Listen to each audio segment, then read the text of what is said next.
amigos telespectadores da Rede Vida de Televisão e do programa semanal Páginas Difíceis da Bíblia. O diácono me estava dizendo agora há pouco que às vezes o programa não vai ao ar no horário 1h30 da tarde, 13h30. É que este programa faz parte de uma programação da Rede Vida e ela dispõe do tempo e dos horários como ela deseja. Resta ao telespectador ou ficar atento à emissora durante o dia, ou então, quem sabe, telefonar para lá no próprio domingo cedo e perguntar qual será o horário deste programa naquele dia. Ou se haverá algum reprise em algum momento da semana. Certo? Está certo. E assim se pode, de certa maneira, suavizar aqueles que perderam uma programação. Padre Saraiva, que costuma postar esses programas, fica então ciente de que isto pode acontecer e não há como olhar ou agir de maneira diferente. Perfeito. Muito bem, diácono, aonde é que estávamos no último programa? No último programa nós vimos sobre o pecado, especificamente ali Caim, o pecado de Caim. Que é o pecado de todos os que são Caíns, porque um pouco de Caim carregamos todos. Infelizmente. Todos, não só os do lado de lá, todos nós. E por isso mesmo devemos tomar cuidado. Se não chegamos a vias de fato, como o texto bíblico mostra, muitas vezes não é por falta de vontade, é porque temos medo das consequências, medo das represálias, medo da cadeia, ou não tivemos ocasião propícia. Mas é possível matar alguém no próprio coração, não é? Como é? Fazer com que aquela pessoa desapareça da minha face. Isto é, viver como se não existisse mais, não ligar mais para ela e torcer para que morra logo. Poxa, é uma maneira de ser Caim bem atualizada. E Jesus fala do assassinato do coração, não é? Aquele que xinga o irmão já cometeu com ele homicídio no seu coração. Verdade. Bem, após a leitura, e a preocupação é de atualizar o texto, do capítulo 4, segue sempre na pré-história da humanidade do livro do Gênesis, o capítulo 5º, que é uma sucessão de gerações. São patriarcas pré-diluvianos. O curioso neste capítulo é a idade desses patriarcas pré-diluvianos. São patriarcas que vivem 700, 800 e até 900 anos. Sempre me perguntei sobre isso. Será que essa idade é real? Será Não, que é claro que não é real. Claro que não. É evidente que não é real. Isso seria uma leitura fundamentalista da Bíblia. Eu me recordo de uma secretária que eu tive, que infelizmente lia a Bíblia nesse diapasão. E ficava estupefacta. Como é que se vivia 800 anos na antiguidade e agora quem chega a 80 é muito? O que aconteceu? Não. É preciso que o telespectador saiba. A idade média na época de Jesus eram apenas 18 anos. Havia que se levar em conta, e há que se levar em conta, a imensa mortalidade infantil. Não havia vacinas para nada, não havia antibióticos. Antes de Jesus devia ser menos. Hoje, a idade média são 70 anos, não é? Mais ou menos isso. No Brasil, nos países do primeiro mundo, talvez até um pouco mais. O que significa isto? Isto significa que no texto bíblico a idade é sinônimo de vida agradável a Deus. Aqueles que agradam a Deus vivem muito. Quem desagrada a Deus vive pouco. É uma maneira, assim, um tanto, digamos, ingênua de afirmar que agradou ou que desagradou a Deus. E era uma visão que se manteve durante boa parte da época do Antigo Testamento. Deus premia o justo neste mundo, quando não havia ainda uma visão clara da eternidade, de uma vida após a morte. A premiação tem que ser feita neste mundo. Mas como é que Deus premia neste mundo? Dando vida longa, dando dinheiro, dando bens, descendência, saúde, felicidade, como Jó, antes de ser provado. Uma boa descendência, filhos numerosos. Aí está a bênção de Deus. E o contrário, morre cedo, não deixa descendência, está na pobreza, na mendicância, mas depois a morte iguala a todos, bons e maus, na mesma vala comum do cemitério.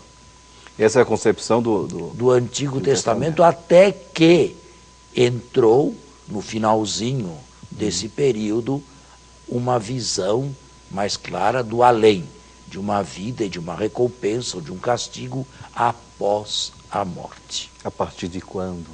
A partir do século, claramente, a partir do século II a.C., portanto, bem tardiamente. Na época de Jesus, a maioria aceitava, sobretudo as camadas da população mais baixa, enquanto os dirigentes sacerdotais não aceitavam nenhuma ressurreição. Eram mais tradicionalistas. Principalmente os saduceus. São esses, são desses que são a esses que eu me refiro. Certo. Bem, aí está a chave de compreensão do capítulo 5º. Sinceramente, é um capítulo que deseja, através desta visão, ligar os acontecimentos do início do mundo a Noé e aos descendentes de Noé, dos quais nasceu Abraão, filho de Terá. Sem se preocuparem com questões científicas de que nos ocupamos hoje. Aí está a verdade do capítulo 5º. E como ele deve ser lido e interpretado. Isto é, o autor tem pressa de, em Adão, ou a partir de Adão, chegar a Noé, aos filhos de Noé e a Abraão. Digamos que a história da humanidade é simplesmente uma colocação do universo antes de Abraão e com pressa para se chegar a Abraão. Populações inteiras que viveram no passado antigo são absolutamente ignoradas, como os egípcios, absolutamente ignorados. Bem, após o capítulo 5º, nós temos o quê? Filhos de Deus e filhas dos homens, no capítulo 6º. Do capítulo 6º ao capítulo 9º, sempre da pré-história, que quer ligar Adão a Noé e a Abraão, temos a história do dilúvio, que ocupa 3 capítulos, e onde algumas tradições se misturaram. A tradição sacerdotal com uma tradição não sacerdotal.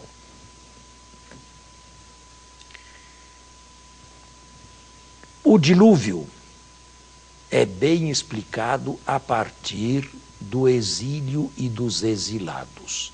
Em Babilônia, à margem ou às margens dos grandes rios, Tigre e Eufrates, sobretudo este último aqui, há muitos canais, há muita água e, sobretudo no inverno, existem muitas inundações, chuvas, dias feios, em que a neblina parece envolver tudo e não se distingue mais o céu da terra. Já teve esta visão, não teve? Já. Quando a neblina é grande, não se distingue mais o céu da terra.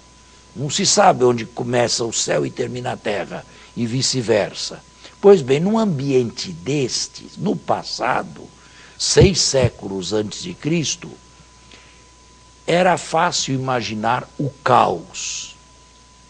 E o caos devido à quantidade de águas e a inundações.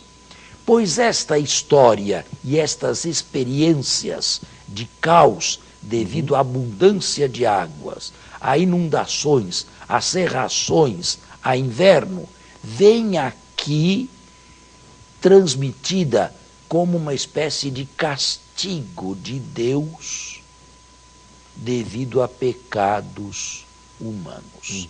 E os 3 primeiros versículos, 3 ou 4 primeiros versículos do capítulo 6 são elucidativos a esse respeito e mereceriam ser lidos. Quantos minutos nós temos ainda?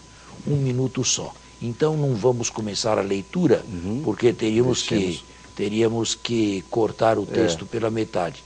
Vamos fazer logo o intervalo e continuamos a seguir. Bem, de volta, leia, por favor, os 3, 4 primeiros versículos pausadamente e claramente. Do capítulo 6, tá? Sim.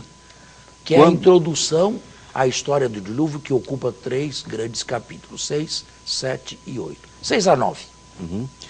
Quando os homens começaram a ser numerosos sobre a face da terra, e lhes nasceram filhas, os filhos de Deus viram que as filhas dos homens eram belas e tomaram como mulheres.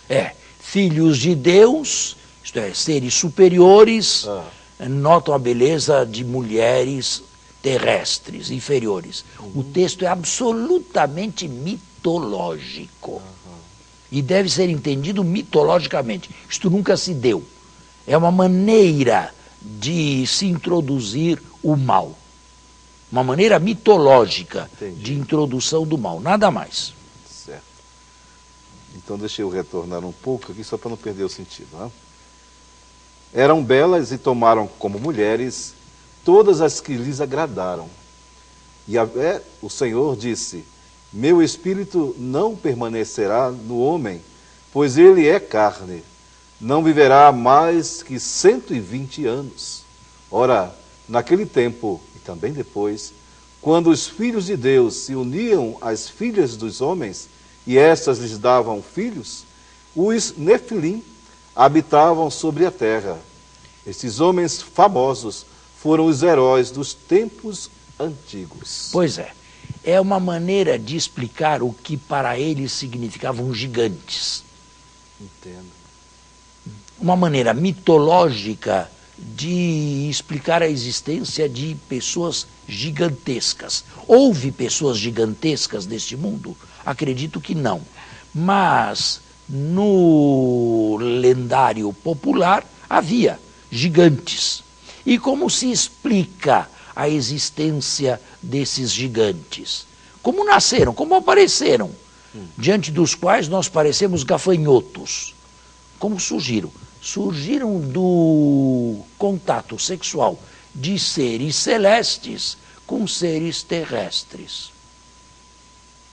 Fica claro, mitologicamente falando, porque historicamente, é claro, isso aqui nunca se deu. É uma maneira de se introduzir, primeiro, uma explicação do mito dos gigantes, em segundo lugar, uma maneira de mostrar o que desagrada a Deus, o pecado. A consequência, então... Mas agora, lendo este texto à luz dos recursos da ciência e, sobretudo, da medicina de hoje, ele tem mais atualidade do que no passado, do que há 100 anos atrás.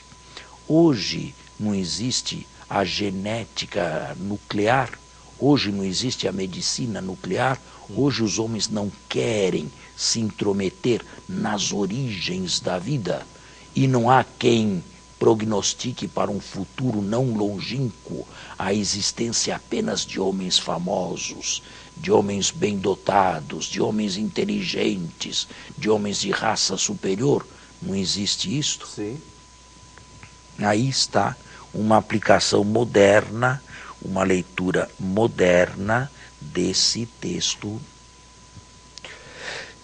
que nós acabamos de ler. Agora, isto serve como introdução ao dilúvio. Por causa disto, por causa da violência e da maldade, Deus, de maneira antropomórfica no texto, se arrepende de ter criado o mundo e deseja lavá-lo. Lavá-lo pela primeira vez, lavá-lo de todas as suas imundícies. O senhor fala antropomórfica? Antropomorficamente, porque Deus não se arrepende de si como eu me arrependo. Certo. É um antropomorfismo, mas a Bíblia não é um livro de filosofia aristotélica. Deus não é um motor imóvel, passível. Deus tem sentimentos. Deus se irrita, Deus se compadece, Deus castiga, Deus premia. A Bíblia tem uma visão dinâmica de Deus. E o motor imóvel de Aristóteles contém, biblicamente, todas essas fases. Não é uma pessoa absolutamente inerte e fixa, sem nenhum sentimento, sem nenhum movimento. A Bíblia vem completar uma certa imagem de Deus não bíblica. Então é quando se atribui a Deus coisas próprias dos nós homens. Bom, mas isso já seria fugir um pouco do texto. Foi só para Esta entender. explicação, esses primeiros versículos, introduzem um castigo. Certo. Isto é, repito, se serviram de catástrofes que havia no passado, e sobretudo na época do inverno, enchentes e destruições e cheias, e até hoje essas coisas são catastróficas para nós, quando há enchentes e deslizamento de terras, da vida. Exato, se serviram disto para compor um texto.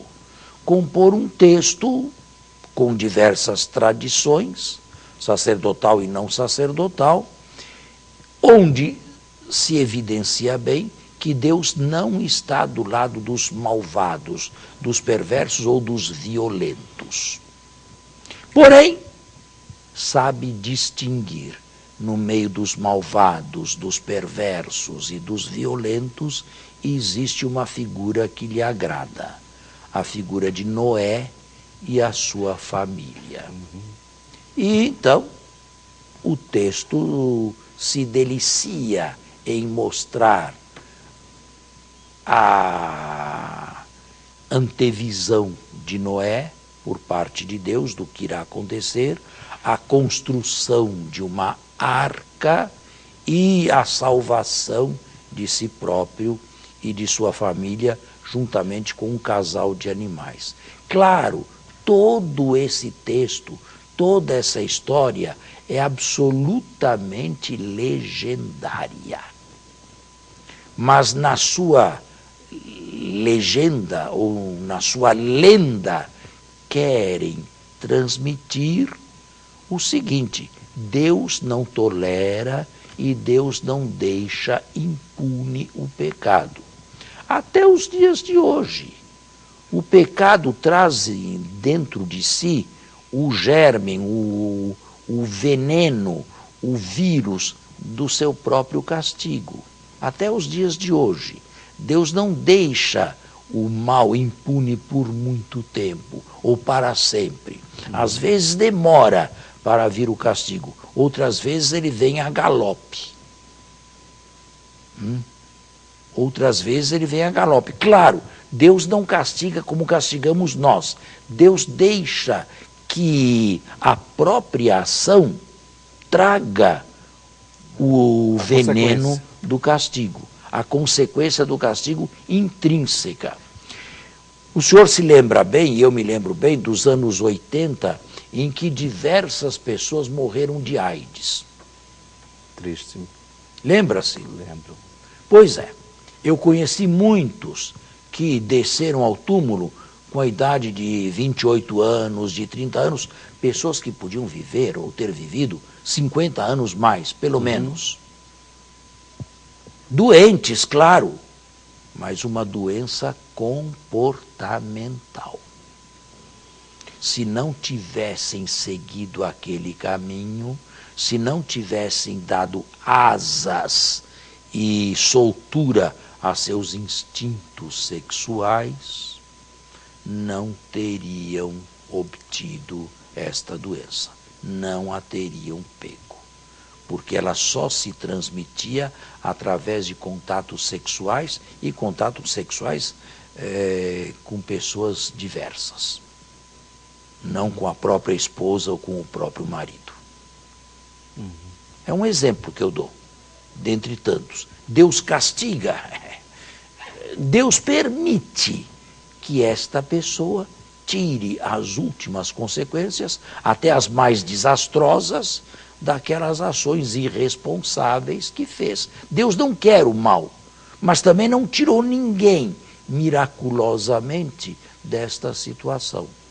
Nesse sentido, Deus castiga. E pode castigar de outra maneira. O senhor é pai de família e teve filhos. Nunca castigou um filho seu? Muito a contragosto, mas sim, né? Pois é. E porque não gostava? Não gostava dele? Pelo contrário. Exatamente porque gostava e via que seu filho imaturo, em idade imatura, estava começando a transitar, a caminhar por um caminho, digamos, ambíguo, que não o levaria ao bem de forma alguma. Então, de vez em quando, foi preciso um puxão de orelha, ou diversos puxões de orelha, não porque não amava, mas porque amava e previa o que ele não conseguia enxergar, as consequências desastrosas que a médio e longo prazo viriam a partir daqueles atos que estavam pondo. É claro que eu não resolvia com 8, 9 anos problemas matemáticos com prazer. É claro que eu preferia brincar ou rádio ou televisão. Na minha época começou a surgir a televisão. Mas meu pai e minha mãe, de quando em quando, me puxavam pela orelha. Sobretudo se a nota no boletim viesse vermelha. Eu não fiz a minha obrigação. Então, um castigo neste final de semana não vai sair. Neste final de semana não vai brincar, vai estudar, vai fazer o que não fez durante a semana. Está aí. E graças a isto, eu sou o que sou hoje. E hoje eu agradeço imensamente meus pais de me terem educado e endereçado, ainda que de vez em quando à custa de puxões de orelha ou de repreensões, para um caminho mais acertado. Na hora a correção dói, né? É o que diz o autor da carta aos Hebreus. Depois ela traz o seu fruto. Aí está sumamente reproduzida uma leitura do dilúvio e da história mitológica que ele contém na Escritura. O nosso tempo está esgotado. Que pena. Nós por hoje nos despedimos, procurando, desejando voltar no próximo domingo. Obrigado. Até o próximo domingo, com a bênção e a graça de Deus.